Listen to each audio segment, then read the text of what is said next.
Assalamualaikum warahmatullahi wabarakatuh. Perkenalkan, nama saya Davina Daramesya. Di video kali ini saya akan membahas materi terkait Islam, iman, dan ihsan.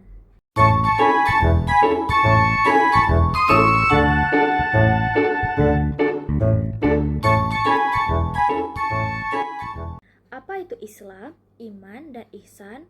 Lalu, apa hubungan ketiga hal tersebut dengan akuntansi syariah? Nah, mari kita bahas.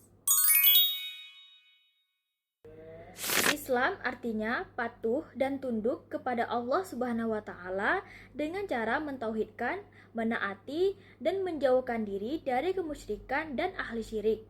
Islam adalah agama yang ditegakkan dengan 5 pondasi. Yang pertama, mengucap 2 kalimat syahadat.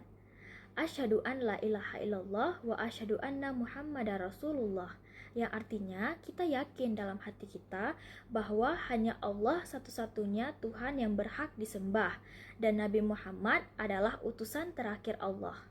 Yang kedua ada sholat. Sholat wajib itu ada 5.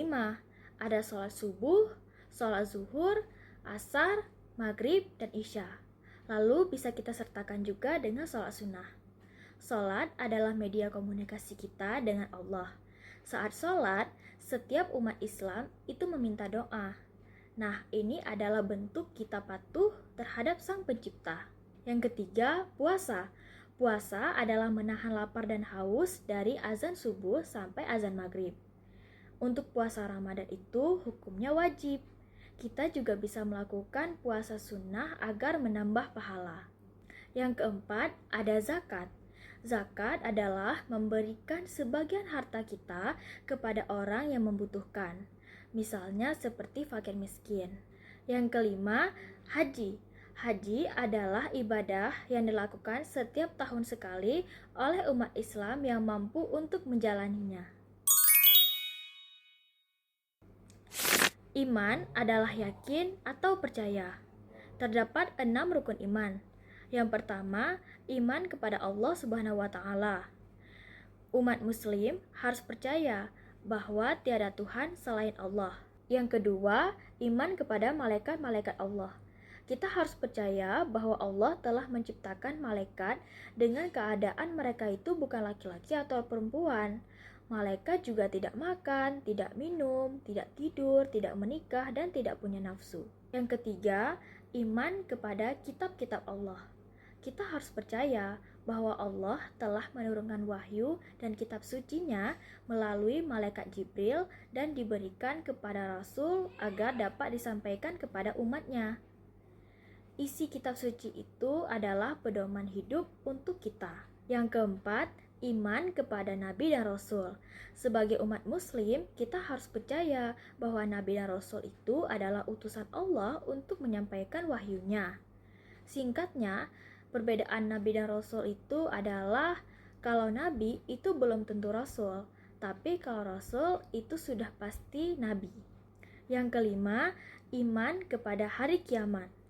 Nantinya semesta akan hancur dan digantikan dengan kehidupan yang kekal. Yang sudah tiada itu akan dibangkitkan kembali untuk mempertanggungjawabkan semua hal yang sudah dia lakukan di dunia di hadapan Allah Subhanahu wa taala. Nah, jika kita percaya hal ini, maka kita iman kepada hari kiamat. Yang keenam, ada iman kepada qada dan qadar. Qada adalah sesuatu yang telah ditetapkan Allah pada makhluknya, baik berupa penciptaan, peniadaan, maupun perubahan terhadap segala sesuatu. Sedangkan qadar maknanya adalah sesuatu yang telah ditentukan Allah sejak zaman azali. Dengan demikian, qadar lebih dulu ada, baru kemudian disusul oleh qada. Sebagai seorang muslim, kita harus mengakui bahwa segala hal yang terjadi di dunia ini atas izin Allah. Kita harus menerima dengan lapang dada semua ketentuannya, baik itu hal baik maupun kurang baik. Ihsan adalah ikhlas dan berbuat sebaik mungkin. Artinya, mengikhlaskan ibadah hanya untuk Allah Subhanahu wa taala dengan menyempurnakan pelaksanaannya. Jika tidak mampu melakukannya, maka yakin Allah senantiasa melihat ibadah kita. Melaksanakan rukun Islam itu harus disertai dengan berihsan. Dari tadi kita udah bahas apa itu Islam, iman, dan ihsan. Lalu apa hubungannya dengan akuntansi syariah? Nah, jadi akuntansi syariah itu bukan hanya sekedar bertujuan untuk membuat informasi keuangan yang akurat, tapi harus dipastikan juga nih, apakah transaksi dan pelaporan di dalamnya itu dilakukan sesuai dengan prinsip-prinsip Islam. Islam adalah kepatuhan dan amalan lahiriah yang menyediakan kerangka hukum untuk akuntansi syariah. Seperti prinsip muamalah, akuntansi syariah itu memastikan pencatatan dan pelaporan keuangan sesuai. Tidak boleh ada riba, tidak boleh ada gharar, maisir, dan kegiatan usaha lain yang haram. Pelaksanaan kewajiban seperti zakat juga harus dicatat dan dilaporkan dalam akuntansi syariah. Lalu, prinsip keadilan menjadi pedoman utama dalam pengakuan, pengukuran, dan pelaporan transaksi, memastikan tidak ada pihak yang dirugikan. Iman itu kan keyakinan. Nah, keyakinan ini membuat umat Islam itu terdorong dan termotivasi untuk berbuat jujur, adil, dan amanah. Contohnya itu tauhid, yaitu keyakinan bahwa segala sesuatu, termasuk harta dan kegiatan bisnis, adalah milik Allah dan akan dipertanggungjawabkan kepadanya. Nah, hal ini dapat memotivasi akuntan untuk berlaku jujur dan amanah. Lalu, untuk kepercayaan akan adanya hari perhitungan juga mendorong pelaporan yang sebenarnya dan transparan. Nah, iman juga menumbuhkan sikap amanah dalam mengelola dan melaporkan kekayaan, menjadikan akuntansi sebagai sarana untuk menjalankan kepercayaan dari publik dan pemegang saham. Sedangkan ihsan itu menentukan kualitas etika tertinggi dalam akuntansi syariah. Kenapa? Ihsan mendorong akuntan untuk tidak hanya sekedar memenuhi aturan, tetapi juga harus berusaha membuat hasil yang akurat, jelas, informatif, dan bermanfaat. Lalu, dengan ihsan, meskipun tidak ada pengawasan, akuntan akan tetap berbuat jujur karena sadar bahwa Allah itu selalu melihat perbuatannya. Ihsan juga memastikan bahwa tujuan akuntansi syariah bukan hanya mencari keuntungan, tetapi juga membawa kebaikan untuk dunia dan akhirat. Intinya, iman adalah pondasi keyakinan. Islam itu memberikan kerangka hukum, sedangkan ihsan itu mendukung akuntan untuk berbuat jujur karena merasa Allah selalu ada di dekatnya. Nah, sekarang mari kita bahas kasus yang ada pada artikel analisis penerapan konsep kejujuran, adil, dan ihsan dalam jual beli online melalui WhatsApp di Pamekasan.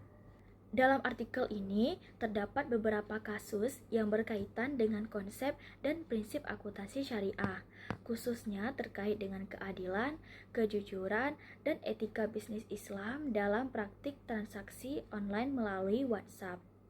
Di sini, penulis menekankan pentingnya penerapan konsep ihsan dalam memajukan bisnis online melalui WhatsApp.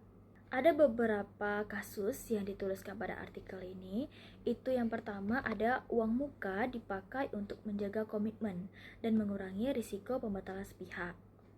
Nah, dalam syariah, uang muka itu dikenal dengan konsep urbun. Ulama membolehkan hal ini asalkan ada kesepakatan di awal dan jelas ketentuannya. Penjual juga harus transparan nih, harus beritahu berapa DP-nya, kapan harus dilunasi, dan apa yang terjadi jika dibatalkan. Dalam akuntansi syariah, DP harus dicatat sebagai kewajiban terlebih dahulu, bukan langsung sebagai pendapatan. Saat barang diserahkan, DP bisa diakui sebagai pendapatan. Kasus yang kedua, itu pembeli membatalkan transaksi, DP-nya hangus hingga penjual dirugikan. Nah, dari perspektif syariah, jika ada pembatalan sepihak, uang muka boleh hangus sebagian sebagai kompensasi biaya, tapi tidak boleh sewenang-wenang, harus tetap adil. Dari prinsip ihsan menuntut penjual untuk mempertimbangkan keadaan pembeli. Dan dari sisi akuntansi syariah, DP yang hangus bisa dipindahkan pencatatannya dari liabilitas menjadi pendapatan lain-lain setelah jelas ada pembatalan. Kasus ketiga itu barang dikembalikan, penjual menanggung biaya kirim bolak-balik hingga rugi. Nah, dalam syariah, pengembalian barang boleh dilakukan oleh pembeli jika barang yang sampai itu tidak sesuai. Tapi jika dikembalikan bukan karena kesalahan penjual, seharusnya biaya ongkir itu ditanggung oleh pembeli. Dari prinsip keadilan, kerugian tidak boleh dibebankan semua ke penjual karena akad awalnya sudah ada. Dalam akuntansi syariah, biaya ongkir tambahan harus dicatat sebagai biaya. Tapi dalam praktik syariah, sebaiknya dibuat perjanjian jelas siapa yang menanggung ongkir jika retur. Dari kasus-kasus tersebut menunjukkan pentingnya penerapan prinsip akuntansi syariah dalam mencatat, mengelola, dan melaporkan transaksi agar tetap sesuai dengan nilai-nilai Islam seperti keadilan, kejujuran, dan manfaat bersama. Sekian dari saya, mohon maaf jika ada kesalahan kata. Saya akhiri, wassalamualaikum warahmatullahi wabarakatuh.